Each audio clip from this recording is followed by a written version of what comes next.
Selamat kembali ke JNS Iran War Brief. Pertama sekali, Operation Freedom dan Selat Hormuz. Kembalinya perang nampaknya tidak dapat dielakkan pada ketika ini, apabila rejim Islam meningkatkan serangannya di rantau ini. Pada masa ini, perang Iran kini tertumpu hampir sepenuhnya di Selat Hormuz, di mana Amerika Syarikat telah melancarkan apa yang dipanggil Project Freedom, satu operasi ketenteraan yang bertujuan untuk membuka semula salah satu laluan tenaga terpenting di dunia, selepas Republik Islam menutupnya sepenuhnya. The Wall Street Journal melaporkan bahawa operasi tersebut merangkumi kapal pemusnah, lebih daripada 100 pesawat sistem bawah laut dan kira-kira 15,000 anggota tentera Amerika Syarikat. Semuanya direka untuk mewujudkan apa yang dipanggil oleh Komando Pusat AS sebagai payung pertahanan ke atas perkapalan komersial.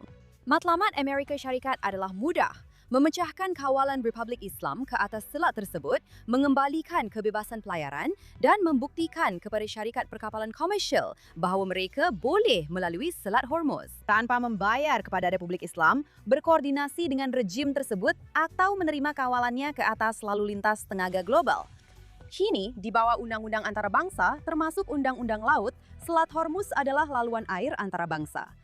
Dan Republik Islam tidak mempunyai hak sah untuk menyekat transit itu, mengenakan bayaran, atau meletakkan syarat ke atas laluan tersebut, menjadikan tindakannya satu pelanggaran yang jelas dan bukti lanjut tentang kelakuan tidak beritikat baik.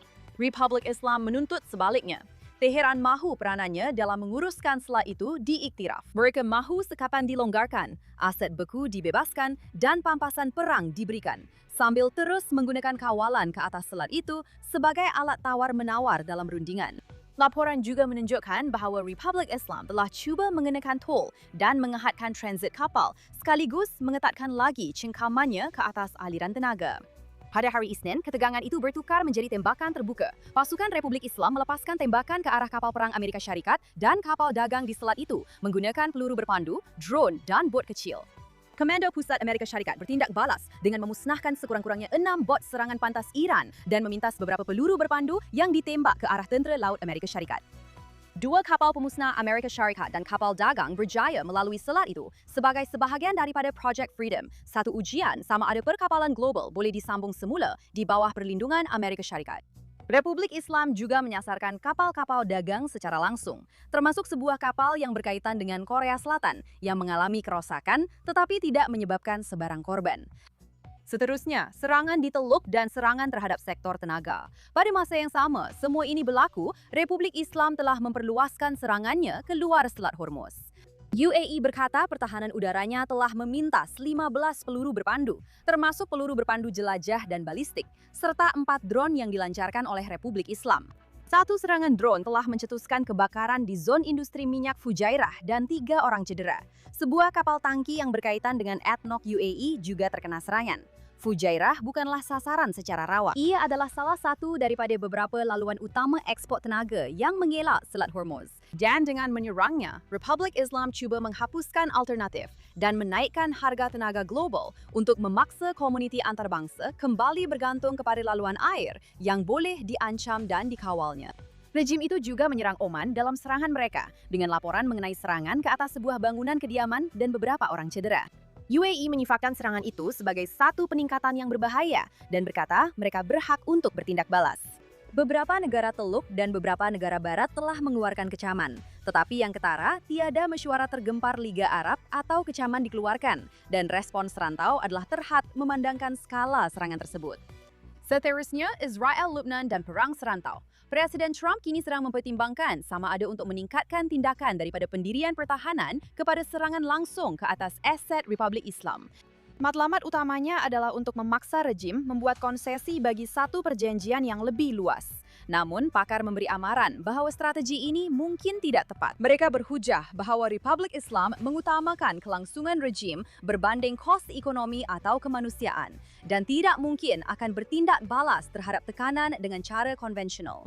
The Wall Street Journal juga melaporkan bahawa strategi ini direka untuk memaksa konsesi berkaitan isu nuklear dan Selat Hormuz, tetapi hasilnya masih tidak pasti. Kini, pendirian Israel ialah sebarang hasil diplomatik mesti menangani ancaman utama, termasuk penamatan sepenuhnya aktiviti pengayaan nuklear, penamatan sokongan kepada kumpulan pengganas proksi, dan had ketat ke atas program peluru berpandu balistik.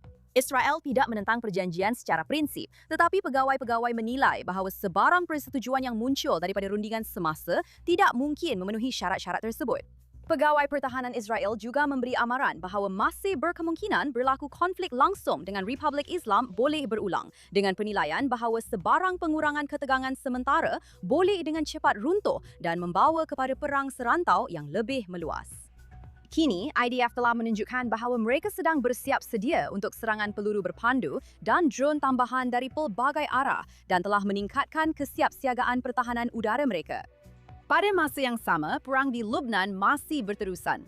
Media Israel melaporkan bahawa Hizbullah telah melancarkan mortar ke arah askar IDF di selatan Lebanon pada pagi Selasa selepas IDF meminta sasaran udara yang mencurigakan berhampiran anggota tentera yang beroperasi di kawasan tersebut. The Jerusalem Post juga melaporkan bahawa IDF baru-baru ini menemui simpanan lebih daripada 100 senjata Hizbullah, manakala sebelum ini, roket-roket Hizbullah yang disasarkan kepada askar IDF jatuh di kawasan terbuka. Israel terus melemahkan rangkaian proksi Republik Islam itu, walaupun rundingan mengenai selat dan isu nuklear masih berjalan. Penindasan dalaman di dalam Republik Islam ialah berita seterusnya hari ini dari dalam rejim tersebut. Mereka juga sedang melancarkan perang terhadap rakyat mereka sendiri. Iran International memetik data PBB, melaporkan bahawa sekurang-kurangnya 21 orang telah dihukum mati dan lebih daripada 4,000 orang telah ditangkap sejak perang bermula. Ramai daripada mereka didakwa atas tuduhan keselamatan negara atau berkaitan protes, dengan laporan mengenai penyiksaan, pengakuan paksa dan penghilangan paksa. Hanya dalam beberapa hari yang lalu, terdapat laporan mengenai pelaksanaan hukuman mati tambahan, termasuk individu yang dituduh melakukan pengintipan atau mempunyai kaitan dengan Israel, dengan pihak kehakiman secara terbuka memberi amaran bahawa tiada kelonggaran akan diberikan.